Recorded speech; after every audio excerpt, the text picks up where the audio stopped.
When the soul begins to decay, it doesn't scream, it whispers. It hides behind the ordinary, disguising itself as routine, ambition, even love.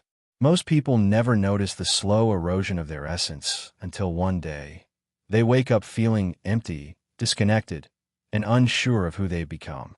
These aren't random feelings. They're signals, subtle warnings from within, that something sacred is being neglected. The truth is, destruction rarely comes in thunder. It often comes in silence, through 7 quiet habits we mistake for strength, progress, or even virtue. Alan Watts once said that we spend our lives trying to become something we already are, and in that endless chase, we lose touch with the very core of our being. We adopt habits that seem harmless, even admirable, yet they slowly sever our connection with the divine rhythm of existence. We trade authenticity for approval, presence for productivity, and peace for control.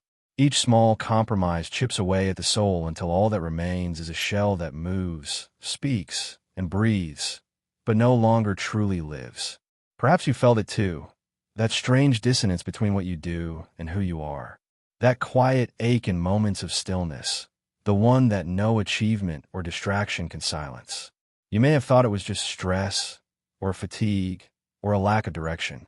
But what if it's something deeper? What if it's the echo of your soul, trying to remind you of what you've forgotten? The world today celebrates busyness, control, and self-improvement. But Watts taught that true transformation happens not through struggle, but through awareness, not by fighting the darkness, but by seeing it clearly. And when you begin to notice these hidden habits, something extraordinary occurs. You stop being their prisoner and start awakening to your true nature. So before we expose these 7 silent forces that quietly consume the soul, take a breath. Feel the weight of this moment, because what you're about to discover isn't just a list of habits. It's a mirror. And once you see yourself clearly in it, nothing about the way you live, think, or feel will ever be the same again. There's a strange irony in the modern pursuit of happiness. We chase it as if it's somewhere ahead of us, hidden behind our next achievement, relationship, or goal. But as Alan Watts often reminded, the more you try to catch happiness, the faster it slips away. The first hidden habit that destroys the soul is this constant striving, the belief that fulfillment is a destination to be reached. When you live in constant pursuit, you unconsciously reject the present moment, believing it's not enough. You postpone peace for a future that never truly arrives. Watts described life as a dance, not a journey with a destination. The problem arises when we stop dancing and start marching. Every step becomes a means to an end, every experience reduced to its utility. We start to measure joy by productivity, love by outcomes, and worth by validation.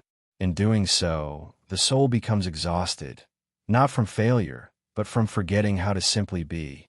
The endless chase for more blinds us to the silent perfection of now. This habit is subtle because it often feels noble. You tell yourself you're improving, growing, evolving. And yet, if you look deeper, you'll sense the hidden fear beneath the movement, the fear of stillness. Stillness confronts you with who you are when there's nothing left to chase. It reveals the emptiness that ambition tried to fill. And that's why many avoid it, clinging instead to the illusion of progress. To heal from this, Watts would say, stop trying to be someone and start being no one, not in the sense of apathy, but in the sense of freedom. When you let go of the desperate need to become, you rediscover the sacredness of simply existing. The flower doesn't strive to bloom, it just does. The river doesn't force its path, it flows. And you, too, are meant to move with the current of life, not against it. So, the first awakening begins when you realize your soul was never missing. It was only drowned in the noise of constant effort. When you release that tension, that obsessive push to control, fix, and improve, you don't lose direction. You find clarity. You don't fall behind. You finally arrive. The second hidden habit is far more insidious, the quiet addiction to control. On the surface, control feels like safety. You manage, plan, and organize every detail, believing that if you just hold tightly enough, nothing bad will happen. But in Watts' view, control is the ultimate illusion, a game the ego plays to avoid confronting the truth that life is inherently uncertain. And in this resistance to uncertainty, the soul suffocates. Imagine trying to grasp water with a clenched fist. The tighter you hold, the faster it escapes. That's what happens when you try to control life. You lose the very fluidity that makes existence beautiful. You turn the dance into a struggle, the mystery into a problem to solve. Control creates tension in the body, in the mind, in the spirit. And that tension becomes the slow poison that kills spontaneity, creativity, and joy. What's often compared this to breathing? You can't hold your breath forever. You must exhale. Control is like holding your breath emotionally. You might feel safe for a moment, but eventually, the need to release becomes unbearable. The universe doesn't punish control. It simply reminds you that everything you hold too tightly will slip through your fingers. Love, opportunities, peace, they all require openness, not ownership. Letting go doesn't mean giving up. It means trusting the rhythm of things. Let's believe that life unfolds on its own accord, like waves rising and falling. To resist the tide is to suffer. To ride with it is to awaken. The soul is not meant to dominate the flow, but to dance within it. When you allow what is, without the constant interference of fear, life begins to reveal its own intelligence. And perhaps that's the paradox at the heart of control. The moment you stop grasping, you find what you were seeking all along: freedom. The soul does not crave mastery over life. It craves harmony with it. When you release the illusion of control, you rediscover a peace that no plan could ever create. You stop being the engineer of your destiny and become the witness of a divine unfolding. The third hidden habit that corrodes the soul is the quiet worship of comparison. It begins innocently. You look around, measuring where you stand, trying to see if you're doing well enough. But over time, this habit becomes a silent tormentor. Alan Watts warned that the moment you compare yourself to another, you divide life into fragments that were never meant to be separate. You stop seeing yourself as part of the whole and start believing you are less than or more than, both illusions that feed the ego and starve the spirit. Comparison creates distance between you and life itself. It convinces you that your worth depends on external conditions, on how your story measures against someone else's. But in the natural world, no flower compares itself to another. No ocean wave feels inferior to the one beside it. They simply are. Yet the human mind, lost in its own reflection, becomes enslaved to endless evaluation.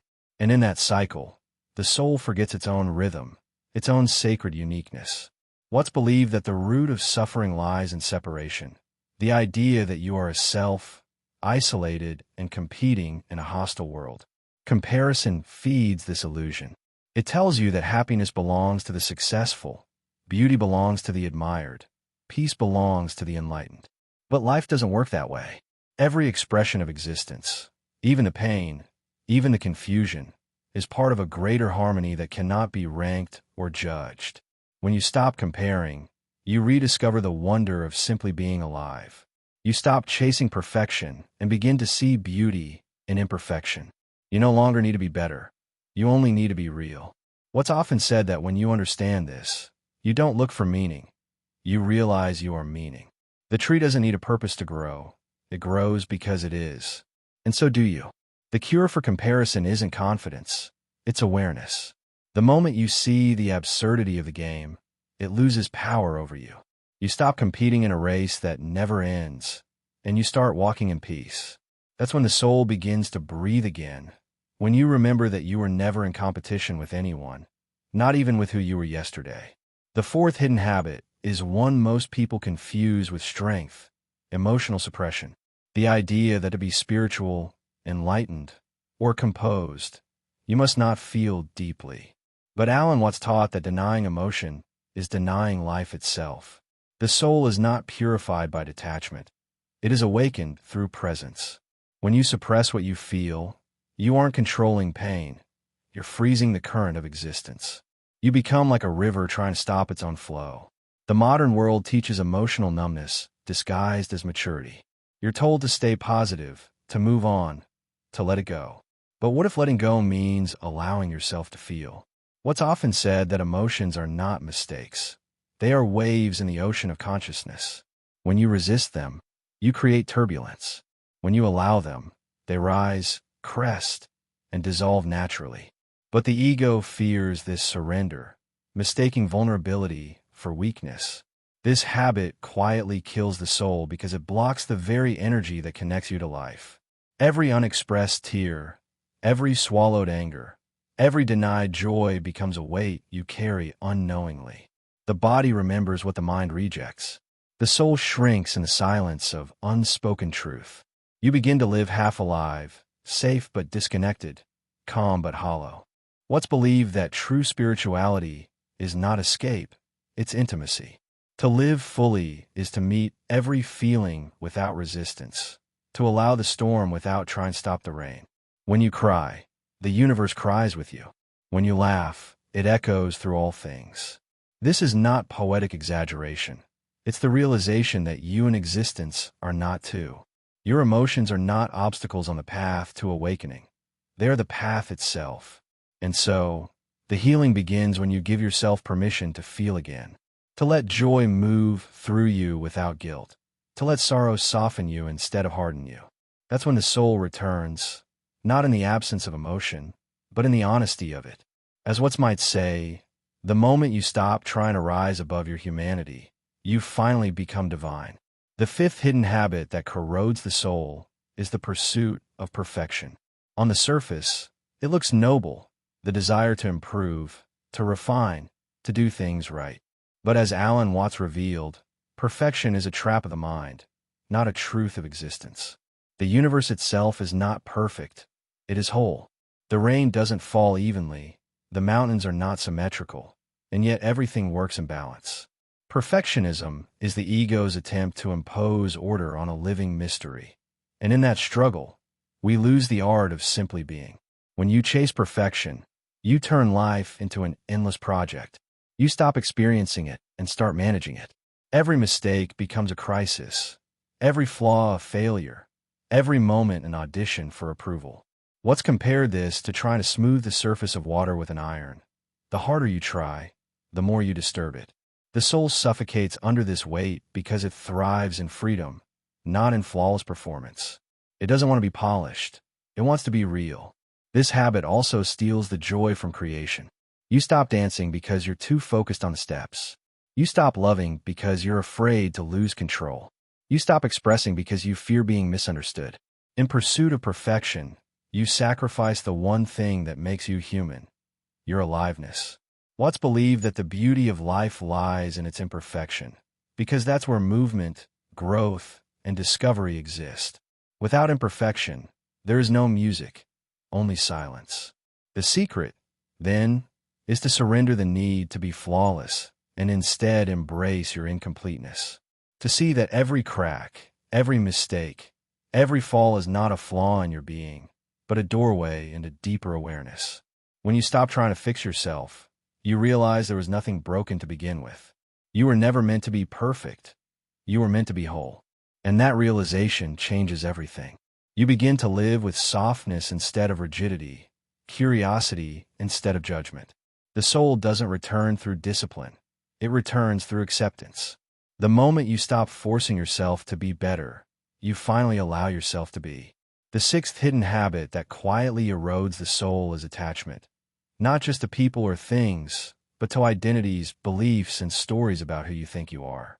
Alan Watts often said that the greatest illusion is the illusion of a fixed self. You spend years building an identity, your name, your history, your opinions, and then suffer when life dares to change it. The soul, however, is not bound by definitions. It's fluid, infinite, always in motion. But the mind clings to form because form feels safe. Attachment makes life heavy. You begin to carry the weight of expectations, yours and others. You defend your labels as if they define your worth. I am successful. I am spiritual. I am right. Yet every identity is temporary. Every belief eventually dissolves. The tragedy is that most people spend their lives protecting something that doesn't truly exist. What's called this the myth of myself. The belief that you are a separate entity instead of a continuous process of becoming. The more attached you are, the more you fear loss. And that fear controls you. You hesitate to change, to grow, to love freely, because part of you is terrified of what might end. But the soul doesn't fear endings. It understands that death and rebirth are the same dance. In nature, nothing is truly lost. It only transforms. So too with you. When you release what you thought you were, you make space for what you really are to emerge. What's often spoke of this as dying before you die, letting the false self dissolve so the true essence can shine through. When you stop clinging to roles and stories, you discover an incredible lightness. You're no longer trapped in who you were yesterday. You can move freely, love deeply, and live honestly. Life stops being a performance and becomes a participation. And that's the paradox. When you finally stop trying to hold on, you find that nothing real was ever lost. The soul cannot be possessed, defined, or destroyed. It can only be experienced. And when you live from that awareness, even the smallest moment feels infinite. The seventh hidden habit that silently destroys the soul is resistance, the refusal to accept life as it is. We resist pain, loss, silence, even joy. We resist uncertainty, clinging to comfort as if stillness were death. But Alan Watts taught that resistance is the root of all suffering. When you push against reality, you create conflict where there is only flow. The universe is not your enemy. It is your mirror. Every moment, pleasant or painful, is trying to bring you home to yourself. Resistance is subtle. It hides beneath phrases like "this shouldn't be happening" or "why me?" It's the tension that tightens in the chest when things don't go your way. It's the quiet belief that life must fit your expectations before you can be at peace. But as what's often said, to resist change is to resist life itself. Everything in existence moves, breathes, and transforms. When you resist, you stop dancing with that rhythm and begin fighting against your own nature. The soul longs for surrender, not submission. Surrender is not defeat, it's participation. It's saying yes to what is, even when you don't understand it. The moment you stop fighting the current, you realize it was never against you. The pain that once felt unbearable becomes a teacher. The chaos becomes clarity. What's compared to surfing? You don't control the wave, you learn to ride it. And in that surrender, you discover a strange new power, the ability to move in harmony with everything. When you stop resisting, something miraculous happens. Life begins to breathe through you again. The tension dissolves, the walls fall away, and you start to see beauty in what once seemed unbearable. You stop asking why and start whispering thank you. You realize that every experience, even the ones that break you, are part of a divine choreography that leads you back to awareness. And it's there, in that effortless acceptance, that your soul remembers what freedom truly feels like. Freedom is not having control. It's having peace regardless of what unfolds. When resistance dies, the illusion of separation dies with it. And what remains is silence, presence, and a profound knowing that all is exactly as it should be. There is one final habit that may be the most deceptive of all, forgetting the sacredness of the ordinary. In our hunger for transcendence, we often overlook the miracle of what's right in front of us. Alan Watts called this the divine comedy. Humans searching the heavens for God while standing knee-deep in the divine. The soul begins to decay, not from darkness, but from distraction, from the inability to see the extraordinary within the everyday. We chase mystical experiences, higher states, spiritual awakenings, yet miss the profound simplicity of breathing, of hearing rain, of feeling warmth on skin. Watts would say that enlightenment isn't about floating above life. It's about falling fully into it. The flower, the laughter, the heartbreak, all are expressions of the same divine pulse. The tragedy is that we grow numb to them, waiting for something greater, never realizing that this is it. This habit of overlooking the present is born from a misunderstanding, that the sacred exists somewhere else. But when you awaken, you see that everything is sacred because everything is life. The universe didn't make mistakes in its design. The mundane moments you rush through, making coffee, walking down the street, looking into another's eyes, are where eternity hides. The divine does not shout. It whispers through what's familiar. To rediscover your soul, you don't need to escape the world. You need to see it clearly. What's said? You are the universe experiencing itself. When you truly grasp that, washing dishes becomes meditation, silence becomes music, existence becomes art. The ordinary transforms not because it changes, but because you do. Awareness turns repetition into reverence. And in that awareness, you realize the soul was never lost, never broken, never distant. It was always here, waiting in the spaces between breaths, in the warmth of the sun, and the sound of your own laughter. The true awakening isn't an ascent, it's a return. A remembering that every single moment, no matter how small, is life itself calling you home. In the end, the 7 hidden habits that destroy the soul are not punishments. They are mirrors. Each one reveals the quiet ways we forget who we truly are. Chasing what we already have, controlling what was never ours, comparing what cannot be compared, silencing what needs to be felt, perfecting what was always whole, clinging to what must change, and overlooking what was sacred all along. When you begin to see these patterns not as sins, but as signals, something beautiful happens. You stop trying to fix life, and you start feeling it. That's the beginning of awakening. Alan Watts once said that the meaning of life is simply to be alive, not to achieve, not to prove, not to reach somewhere else. Just to be. And maybe that's what your soul has been whispering all along, to return to the simplicity of being. When you strip away the noise, the masks, and the endless striving, what remains is presence, the quiet knowing that you are already part of everything you've been searching for. The divine doesn't need to be found. It needs to be remembered. Think about it. The world doesn't need you to become something more. It needs you to awaken to what you already are.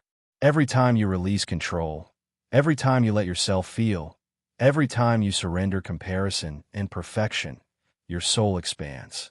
You begin to live with softness instead of tension, awareness instead of fear. And in that stillness, you realize that life has never been against you. It has always been guiding you home, one gentle awakening at a time. Maybe that's the ultimate paradox what's wanted us to see. You spend years seeking peace, only to discover it was never lost. You were never broken, only asleep to your own light. The universe doesn't demand that you rise above your humanity. It invites you to fall in love with it. Because when you finally stop running from life, life rushes toward you in ways you could never have imagined. If this message touched something in you, a memory, a feeling, a quiet truth, let it stay. Let it move through you. And if you want to keep walking this path of awakening with others who feel the same pull, consider subscribing, liking, and sharing your reflections in the comments. Not for the algorithm, but to keep this circle of awareness alive. Every word, every thought, every heart that opens adds to the collective remembering that the soul was never lost, only waiting to be seen.